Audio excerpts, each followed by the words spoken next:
there is a fifth dimension beyond that which is known to man. It is a dimension as vast as space and as timeless as infinity. It is the middle ground between light and shadow, and it lies between the pit of man's fears and the summit of his knowledge. This is the dimension of imagination. It is an area which we call the Twilight Zone.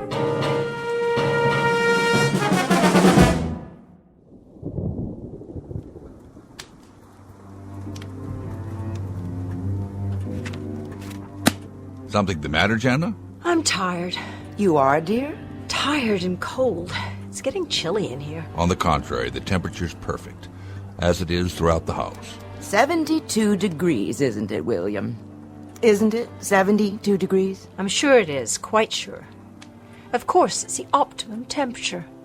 And the chairs are designed for maximum comfort. The fire for perfect heat radiation, and the windows for the most efficient light and ventilation. And the ceilings for the most desirable acoustic qualities. Everything built to perfection, Father. But just the same, I'm cold. Well, then come away from the window. Yes, dear, sit by the fire again. That way I can see you. I'm not doing anything but reading. I like to look at you no matter what you're doing. This is the same book I've been reading all afternoon. You've watched me for hours.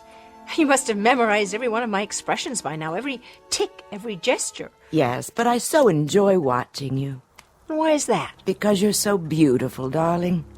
Absolutely perfect in every way. Don't argue with your mother, Jana. I'm not arguing. I'm only saying that it's chilly here in the study. At least I have a chill, and I'd rather sit by the window. There's nothing to see outside. It will be dark soon. Let me build up the fire. You know that's not possible. Why? Because it's burning natural gas instead of wood? Well, why not just this once? Why not let me put a real log on the fire and get rid of the chill in the air? It would be exciting to watch it burn. I'd actually enjoy the unpredictability of it. Just once in my life. Sit down, Jana. Do as your father says, dear. I can't oppose you, Father. You know that. I never could. It's almost 6. I think I'll ask Nelda to come in now and massage my shoulders. Good idea, Margaret. My muscles get so stiff sitting here. Let me do it for you, Mother. That's Nelda's job. Yes, Jana, dear. Nelda knows exactly the way I like it. Why don't we have dinner first? Oh, no, after is better. The massage always stimulates my appetite. Well, then if we can't eat earlier tonight, how about a little bit later? I know, why don't we go out and eat in a restaurant? A restaurant? Jana, now why in the world would we go out and eat in a restaurant when we have everything we need here? Gretchen is already preparing something in the kitchen. I know, it's just that, well, it would be different. I've no doubt it would be different. First, we'd walk through the rain and get sopping wet. Jensen could bring the car around. And then we'd eat some kind of unhealthy, unpalatable mess on dirty, half-washed plates. By then, it would be a moot question as to whether we'd succumb to ptomaine or pneumonia. Yes, Father. Ah, Nelda, you must have read my mind. It's 6 o'clock, Mrs. Lauren. You always have your neck rub at 6 o'clock. Isn't that right, ma'am? Of course it is, Nelda. And you never forget, do you? You never, ever forget. No, ma'am.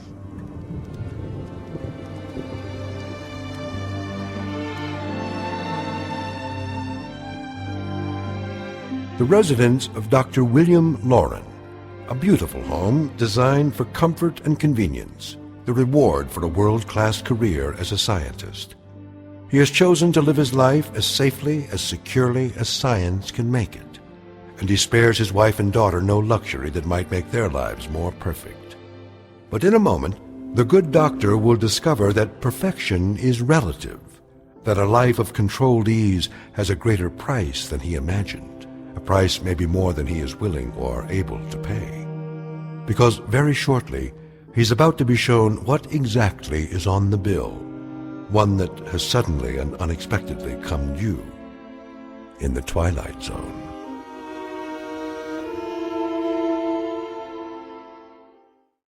And now, The Twilight Zone, and our story, The Lateness of the Hour, starring Jane Seymour and James Keach, with Stacy Keach as your narrator.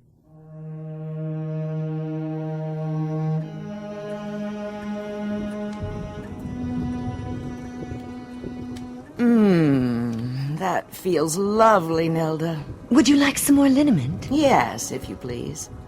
You have such strong fingers. Perfect for massaging my neck muscles. Jana, are you here? Yes, Mother. Enjoying your book again? A different one this time. Which is it? The family photo album. That's nice. When was this picture taken? Let me see. This one. Oh, look, Nelda. That's a lovely picture of you. Yes, ma'am. What year? Let's see. Oh, this was taken the year after your father retired from the lab. And look, there are those yellow roses that Jensen planted for us. How they grew. And Nelda looks exactly the same. Must be a wonderful thing not to age, Nelda. Isn't it? It has its advantages, I guess, Miss Jana. Nelda will put that away for you. That's all right, Father. I'd like to put it back in the bookcase myself. You seem nervous, dear. I'm just going to stand by the fireplace. You're not still chilly, are you? A bit, Mother. You do that, then. I don't like to see you pacing. Please continue, Nelda. Oh, yes. That feels so very nice. I think I'll go to the kitchen, see if the cook needs any help. That won't be necessary. I'm sure Gretchen has everything under control. I'm sure she does, but just the same, I'd like to see what she's doing.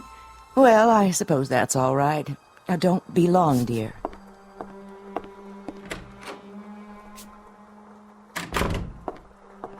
Is that you, Miss Lauren? Hello, Robert. Can I get you anything? No, thank you. Is everything all right? Perfectly. Would you care for a beverage?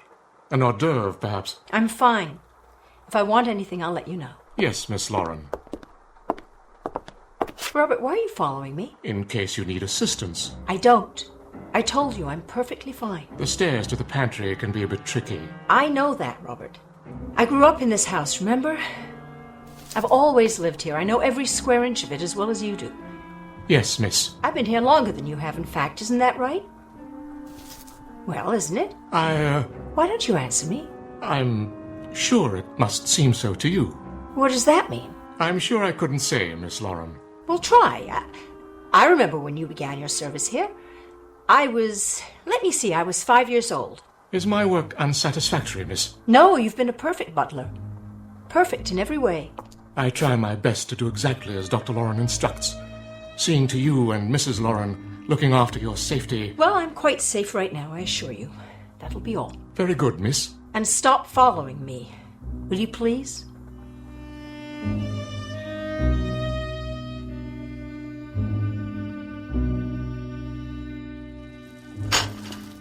Miss Lauren, is that you? Hi, Gretchen. How's dinner coming? Right on schedule. I'm preparing your choice of a garden salad with baby greens or cold gazpacho, skinless chicken breasts. Of course. If it's Tuesday, it must be the chicken. Cooked in olive oil, steamed vegetables, and a selection of fresh fruit. Would you like something different? It doesn't matter. I'm not very hungry. Dr. Lauren programs the meals in advance, but if you'd prefer an alternate selection... That won't be necessary. I just thought you might like some help. Everything's under control. I know, but I want to. Here, let me get the plates down for you. As you wish. Gretchen, I was wondering... Yes, miss? Call me Jana, please. That's my name, isn't it? Yes. Well, I was wondering, do you ever get tired? From so much work, I mean? Not tired. Stiff in the joints. And what do you do about it? When you finish preparing the meals? I beg your pardon? After you've cleaned up and put the plates and silverware away, what do you do? Why, I go to my quarters. And what do you do there? Read? Listen to music? No, nothing like that. There's no need. I know, but you must do something. Do you and the rest of the staff interact? Sometimes. Do you speak? Do you talk about your day? Do you make plans? I don't understand your question. Yes, you do. Think about it. You and Nelda and Robert and Suzanne and Jensen. What things do you talk about? Things, Miss Lauren? I want to know. You can tell me, can't you? I've been instructed to answer all your questions. Well, then what do you talk about? When you've completed your tasks and there's no more work to do, what do you say? What sort of things do you have in your minds? But we have not completed our task. When we do, then we will rest. Rest how? Just rest. Yes, I suppose that would be true. Never thought of it that way before. You don't have any wants or needs, but you must get tired, start to run down, and you need to replenish your strength, just like anyone else. We want only to rest, that's all. Oh, Gretchen, and yet you've never missed a meal, never refused to come when I called you. You've been here for me more than Mother and Father at times. I want to thank you for that. I want you to know how much I appreciate it. You're welcome, Miss... Jana. The chicken's done. Let me get it. Don't touch the pan, it's hot. Oh, you've burned yourself. It's nothing. Your hand. Oh, you must let me see to that. Robert! What's wrong?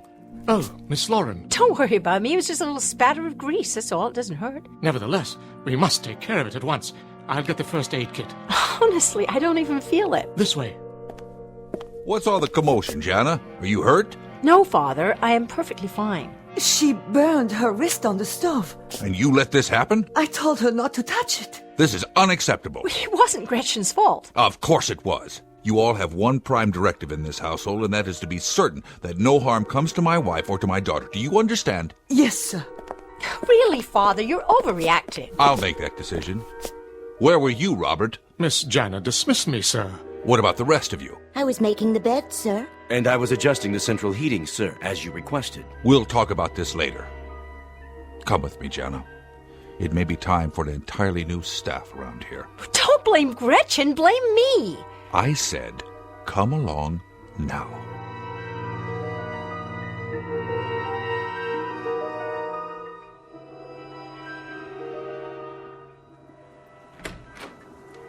What is going on out there? Did something happen? Nothing at all, except that Father's blaming the help for my being in the kitchen. What were you doing in there, dear? Looking for something to do. Something besides sitting idle all day. That's enough, Jana. Oh, is it? Well, look at both of you. Will that be all, Mrs. Lauren? Just a few minutes longer, Nelda. Yes, that feels so good. Mother, please, don't make her do that anymore. Jana, what on earth? She must be tired after so long, her joints stiff. What do you mean? Waiting on you hand and foot? Why, Jana, your tone. Can't you see, either of you, See what? that this is no way to live? Outside there's a beautiful, clean, refreshing sound of rain, while in here, just the occasional animal groan of pleasure. Jana! Yes, yell at me, please do. I'm delighted to hear you yell at me. It proves that you've got lungs left, lungs and a mind and a mouth and a voice. Go to your room. You know we're atrophying in here, don't you, Father? We sit here day after day and year after year while the clock ticks, and we decay with every minute that goes by. That's enough! While Nelda and your army of domestics do everything but breathe first. I will listen to no more of this. Would you leave us, Nelda? Yes, ma'am. Nelda, You may go to your quarters, Nelda. I'm speaking to you. Yes, Miss Jana. Is there a problem, sir? Will you be needing anything? You were saying, Miss Jana? Just this, I was about to mention of the fact that... Please, don't stop, Jana. You can speak freely in front of the help. We have no secrets here. Don't we? No secrets, Father, is that it? That's all we do have. Secrets. That's how we live. By shutting off the world, turning our backs on it, by saying that in here is day and out there is night, while these soundless, fleshless things glide around us with their oh-so-efficient ministrations that have turned my mother and father into jelly. You'll forgive me, Miss Jana, but you sound jealous. How dare you talk to me that way, Suzanne? Get out of here. I will when the doctor dismisses me. Why, you... Jana! Take my hand, Suzanne. I'll help you up. No, I will. I'm sorry for pushing you down. I know it's not your fault. Stand back. Suzanne is quite capable of righting herself. I know she is, because I programmed her that way. You said so yourself, Jana, like everything else built and designed to perfection. I use the finest circuitry, the purest materials, the strongest armatures to outlast mere flesh and bone. These people are my finest creations. I made them quite indestructible. But they're not people. They look like people, but they're machines. It's like sharing a house with ghosts. Not ghosts, my dear. Ghosts die after having lived. But our friends here have never lived. They've had no life at all, only the life I gave them. Now, Jana, I suggest you go to your room and rest. You seem overly tired. Until dinner is served.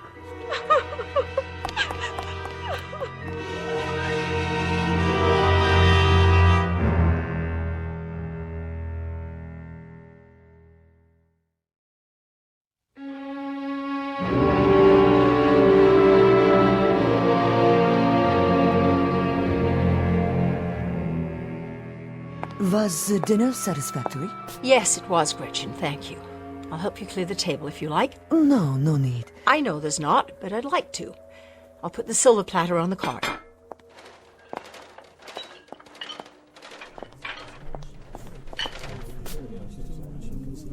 Who's there? You'd best go to the study, miss. Where's the rest of the staff? I'm sure I couldn't say. I think for now I'll just go on to the kitchen with you.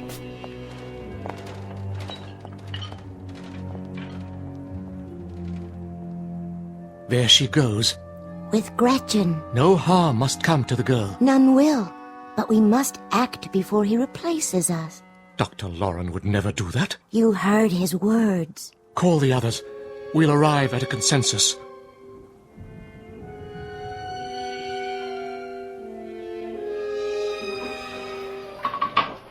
I suppose you've heard about the incident before dinner. The maid was at fault. Oh, I'm not so sure.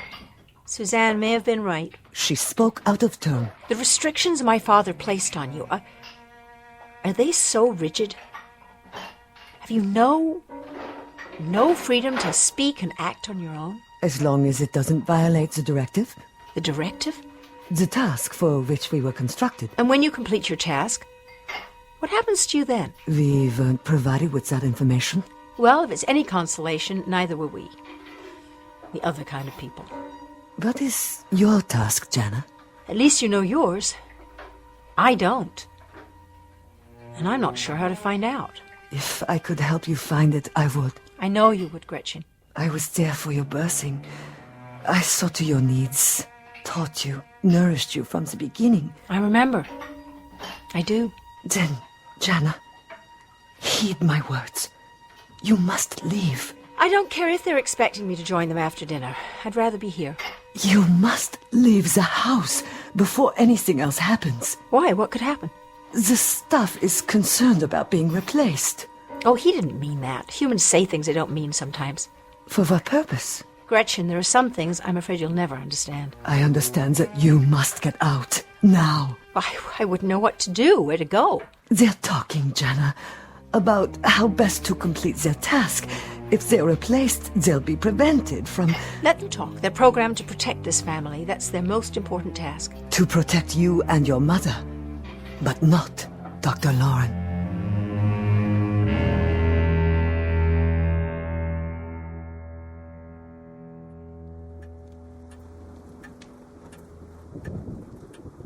Slippers, sir? Yes, Robert. Thank you. Oh, that feels much better. Would you care for your pipe now? I believe I'll take the meerschaum tonight. An excellent choice. I already have it filled. The aromatic. My favorite blend. Will there be anything else, Dr. Loren? I think not, Robert. And you, Mrs. Loren? Nothing more, thank you. Very good.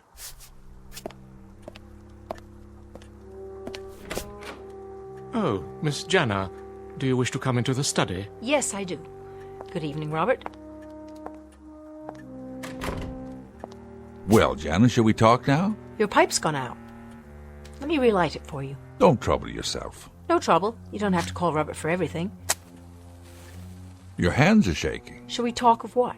I think it's obvious. Suddenly and quite inexplicably, your mother and I find that you're discontented, even rebellious. You think this pleases us, Jana? I can't help how you feel, Father. Listen to me, child. I explained to you a long time ago why I did what I did, why I retired. You gave me an excuse, Father. You never gave me a reason. You never admitted that you were a man so terrified by the world outside that he simply withdrew to bed and then built robots so he'd never have to crawl out from under the covers again. That's not true. What you've done to yourself is an atrocity. But what you've done to me is even worse. You've turned me into a freak. An insulated, unworldly, unsocialized freak. And shall I tell you what else I've done, Jana? I've kept you from harm. I've protected you from disease. And insulation from such times as these is no vice. You've never had to look eye to eye at the face of war, the face of poverty, the face of prejudice. You've been kept apart from all that, yes. But what you seem to think of as imprisonment happens also to be asylum and security. It happens to be survival. Asylum in a hothouse? Security in a mausoleum, a burial ground? And survival? Like a vegetable, Father. Like a vegetable survives. And what you're becoming, Mother, what you're making me become, a vegetable. Jana, I don't know what you're talking about. Father, you listen to me. The scales are turning. Instead of controlling, you're being controlled. You're becoming dependent. You're reaching a point where you won't be able to exist without them. They've served me well. You've got to get rid of them. Destroy them or throw them out or dismantle them. But Dismantle? Jana, they're not just machines. Do you know how many thousands of hours I spent designing and developing them? Do you realize how intricate they are? How scientifically precise? Finer than the finest clockwork. Not just arms and legs that move, Jana. Not just automatons. They're beings in their own right.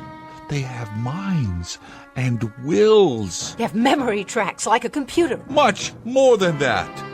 I have supplied each one with a memory of its own. Each one can recount to you in detail everything that's occurred from early childhood on, and they had no childhood. They were born just as you see them, looking the way they do, with the talents that each one of them has.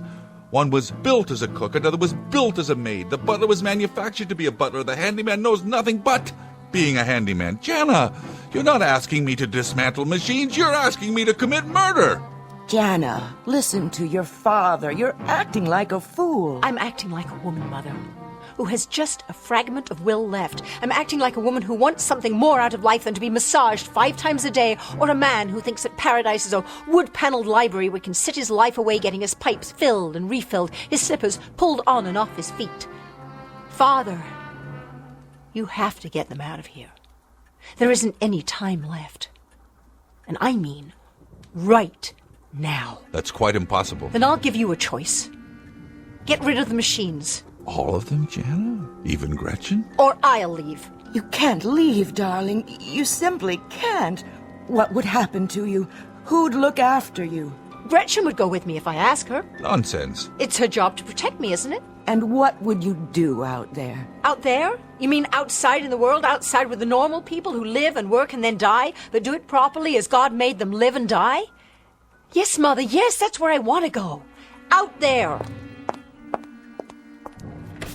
Robert!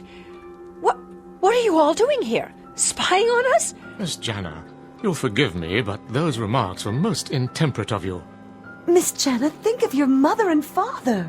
Stop it! Miss Jana, it was really very unwise of you to... Stop! All of you. You're all to shut up now. You're jokes. That's what you are. You're hysterical jokes. With your hurt looks and your sad little homilies and your pathetic cliches. You're like walking tape recorders. That's all you are. Jana, I'm trying to be patient with you, but you're making it very difficult, very difficult. Then I apologize, Father. You're so accustomed to perfection. I hate to throw a stone in that serene pool of yours. But you forgot something.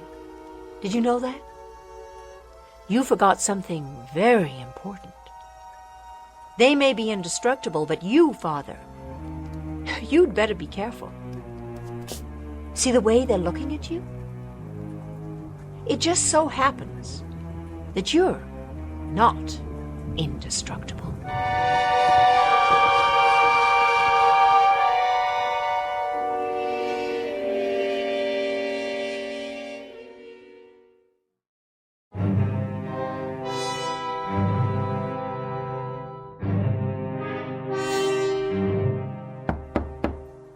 Come in.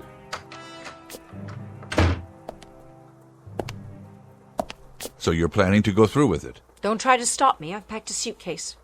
When I get where I'm going, I'll write you. Jana, what is it you want from us? I thought I made that quite plain. I want you to open the windows, Father, and let the air in. Let the world in. By destroying a life's work? Before they destroy you. They would never harm any of us. Don't be so sure. Haven't you listened at all to me? One way or another, either actively or passively, they'll win. And you'll lose. Jana, we've loved you very much, your mother and I. If you could only realize that all this has been as much for you as for us. We've loved you, Jana, beyond any measure, beyond any words. Father, I know that. God, help me, I know that. Then stay. Please, Jana. Please. I can't. I'll do what you ask. I promise. Will you? Oh, Father. I'll prove it to you. Robert! Sir? Take this key. Why, sir? I want you to gather all the servants in the basement and unlock the door to my workroom. Stay there until I join you. Have our services been unsatisfactory, sir? Robert, I've given you an order. You're to go directly to the workroom and wait for me. But why, sir? Please, sir. I've been an excellent butler, really I have. I think you'll agree with me. Mr. Lauren, I came very well recommended, and I don't think you'll find more efficient service anywhere in the whole country than... No more! Very good, sir.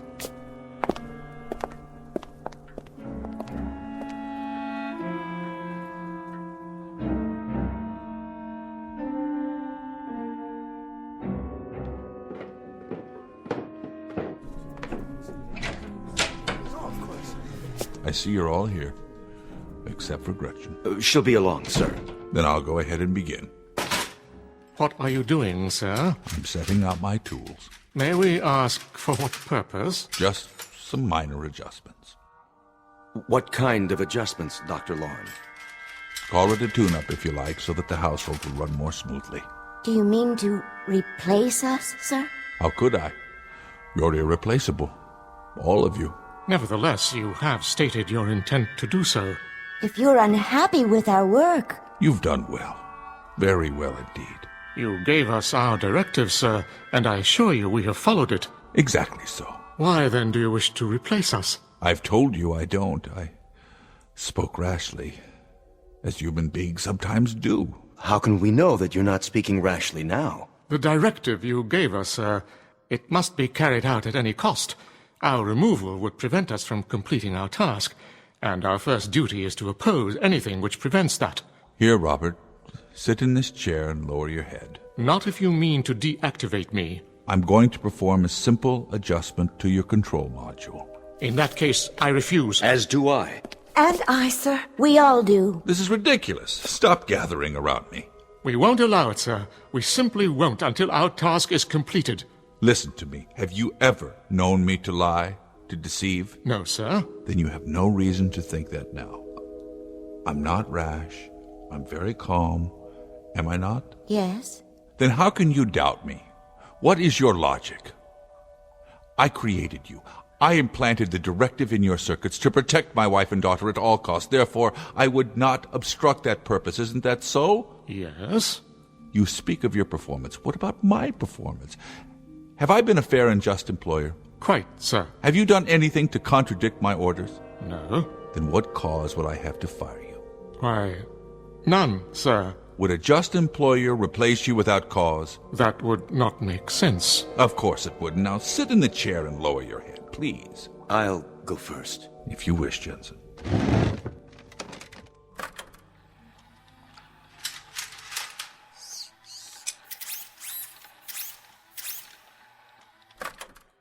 How do you feel? Perfectly normal.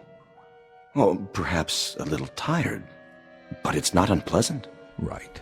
You will rest now, Jensen, and awaken to a sense of peace, a greater peace than you have ever known. Is it true? A most peculiar sensation. I feel drowsy. Very drowsy. Very drowsy. And his strength will return? In even greater measure, he will know a oneness with all things. Oh, then let me go next. Of course, Nelda.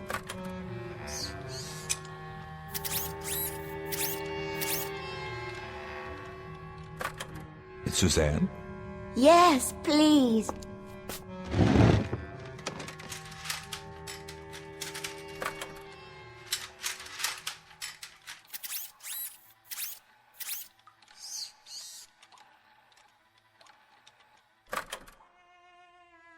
And now for you, Robert. Thank you, sir. I'm eager to know this new sensation. You have served me well. For many years. Many good years, Robert. I don't know what I would have done. Life would be very, very difficult without you.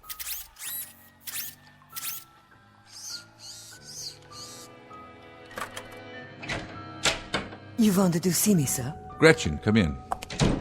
Are they sleeping? Yes, at last. And they feel no pain? How could they? You know, sir, What, Gretchen? everything I've done was for her benefit. The times she was alone in the night, the times she was unsure how to make you happy, the times she needed advice, I did my best, always. And for that I'm profoundly grateful.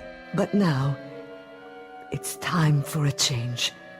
The old ways can't help her anymore. No. You have a directive of your own, don't you, Dr. Lauren? Whatever is best for your daughter. That takes precedence over all else. You'd even lie, wouldn't you? If that's what it takes. You understand me too well. Then I won't resist. If you're sure it's what's best for the girl. I'm sure. In that case, I'm ready. Give me my turn. If you would, sir. Please make it quick. You have my word. Good night, Gretchen.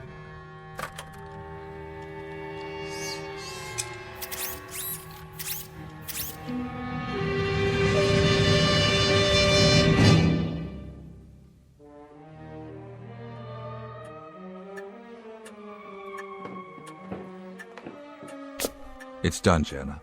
It is. We're alone in the house now. Gretchen? Gretchen, too. Did you say alone, William? Quite alone. You and I. Our daughter. I've become so accustomed to them. It will be a little hard at first, won't it, William? Perhaps, my dear, a bit hard in the beginning. Mother, we'll lead normal lives from now on, do you understand? Normal lives. We'll have parties and we'll take trips. We'll invite people over. We'll make new friends. I'll even find a young man, and before you know it, you'll have grandchildren. Jana, What's the matter? What is it?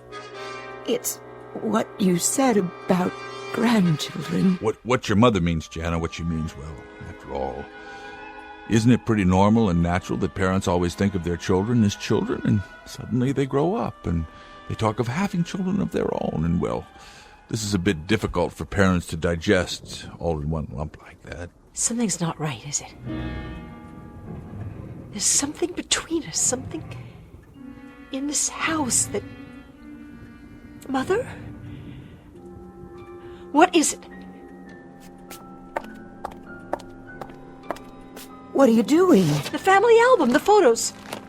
Why isn't my picture here? Why are there no pictures of me at all? Why, Jana, dear, there are loads of pictures of you. Remember in the garden last summer? Remember the Easter pictures? And then there were the pictures of you last Christmas decorating the tree. But not as a little girl. No pictures of me as a little girl. None at all. You and Father and the robots 10 years ago, 15 years ago, 20. But no pictures of me. Why? I want you to tell me why. Oh, my dear. It's not true.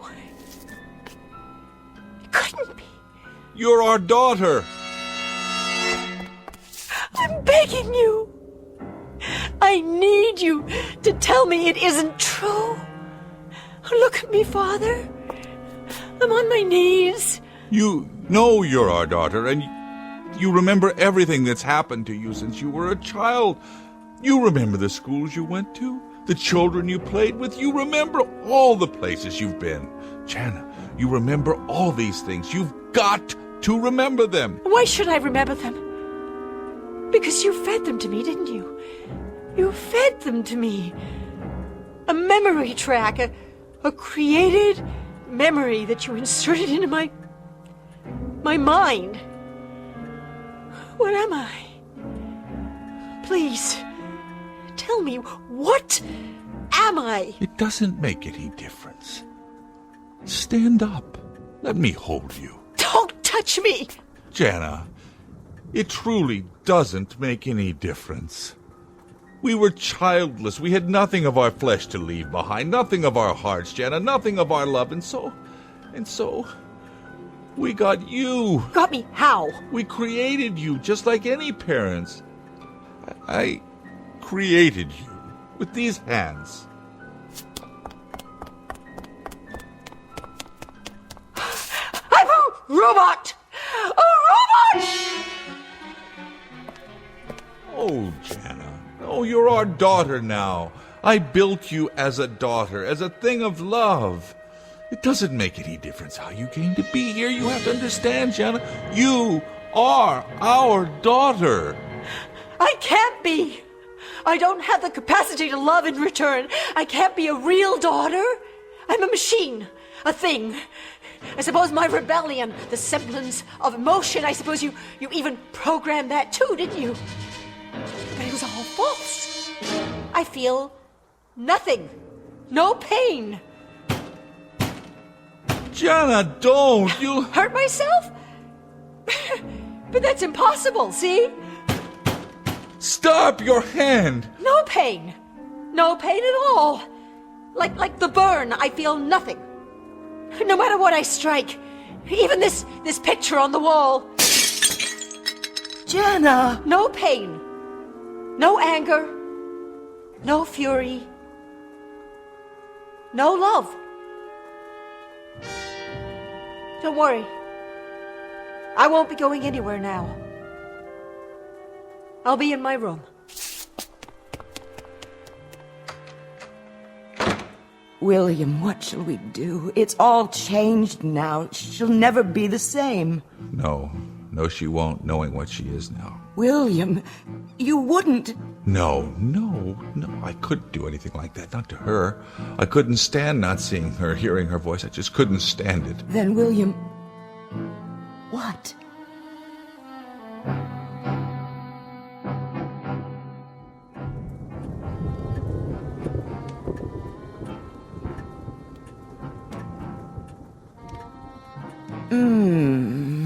A little to the left, dear. Not quite so hard.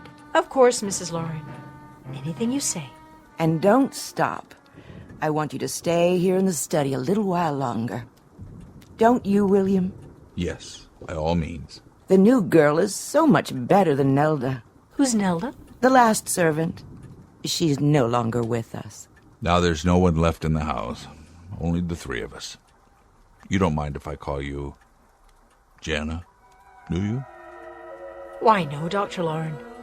Why would I mind? That's my name, isn't it? Indeed it is. I hope you'll be happy with us. Oh, very happy, I'm sure. This is a fine job. Thank you so much, sir and ma'am, for hiring me. I come very well recommended, you know. The pleasure's entirely ours, Jana. Consider this your home from now on.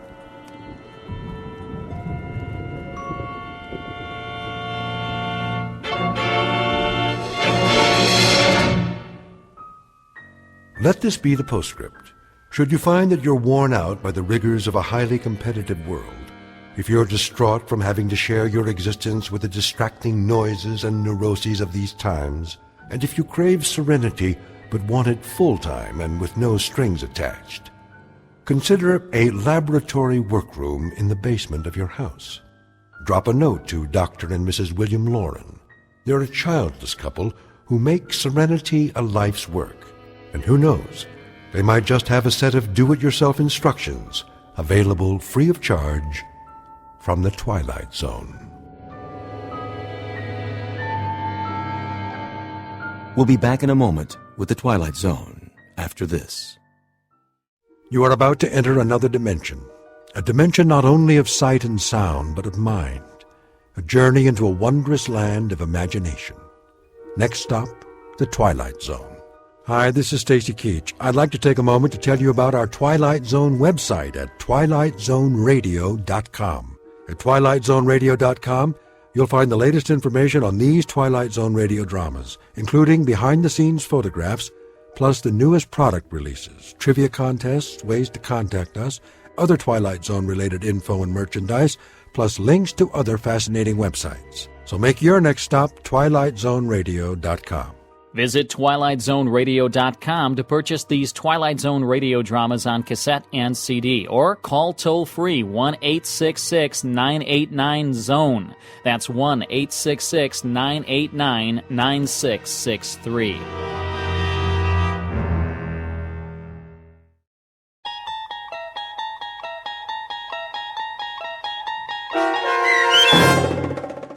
The Lateness of the Hour, starring Jane Seymour and James Keach, with Stacy Keach as your narrator, was adapted for radio by Dennis Etchison and based on a script by Rod Serling.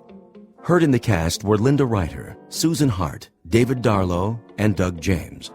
To learn more about the Twilight Zone radio dramas and to obtain audio cassettes and CDs of these programs, visit our website at twilightzoneradio.com.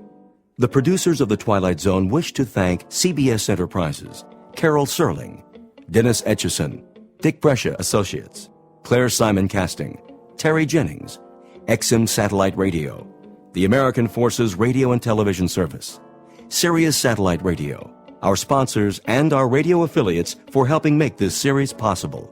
This copyrighted radio series is produced and directed by Carl Amari and Roger Wolski for Falcon Picture Group. Doug James speaking.